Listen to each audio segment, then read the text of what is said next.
Well, young lady, how do you like our new home? I don't like it, Daddy. You don't? Well, why not? Because I hear things. Hear things?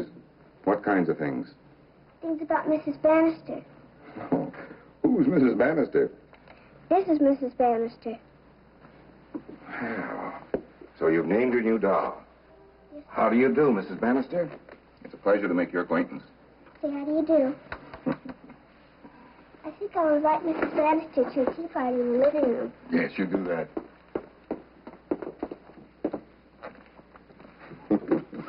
Seems like there's been a new addition to Pam's collection of make-believe playmates. So I heard. I was just trying to remember if we've ever known anyone by the name of Mrs. Bannister.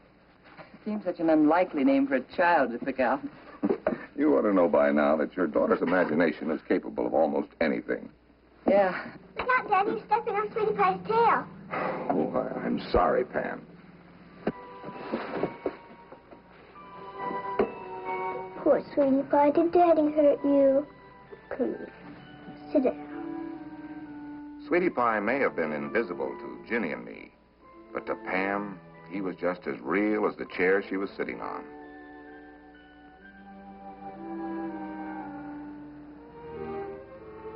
That night, she asked to have the Mrs. Bannister doll in bed with her. And she had one other request. Will you leave my light on tonight, please? Honey, I thought you were getting to be such a big girl that you weren't afraid of the dark anymore. It's only because of Mr. Bannister that I want the light on. Oh, so there's a Mr. Bannister, too. What's he like? He's mean, Daddy. Awful, awful, awful mean. I hate him. Oh, Pam, don't say that word. Try not to think about Mr. Bannister, Pam. He's not real, you know. He isn't? Of course not. Now, you go to sleep and forget all about him. Okay. Good night, sweetheart. Good night. Mommy will leave a light on for you. Thanks, Daddy. Well, shall I be Papa Bear? Okay. Night, sweetie. Good night.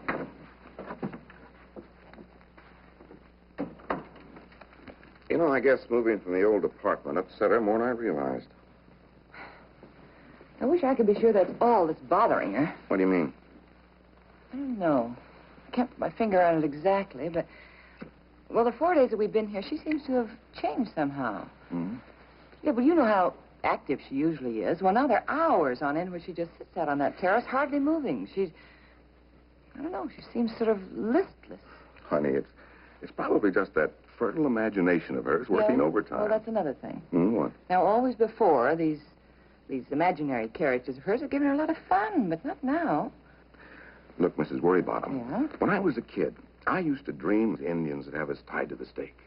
Why, the thing would be so real in my mind that I'd actually feel the flames on my feet. You would, huh? Mm-hmm. Yeah, maybe you're right. I'm always right. It's sort of a rule of the household. Well, that isn't the rule that bothers me. It's the exception that proves the rule. What time's your plane leave? First thing in the morning. Oh, you want me to pack for you? Oh, no. You did that for me last trip. I never did find out where you hid my socks. Well, you just didn't look very hard, is all I can say. This time, I'm going to pack my way. Yeah, all right, sweetie.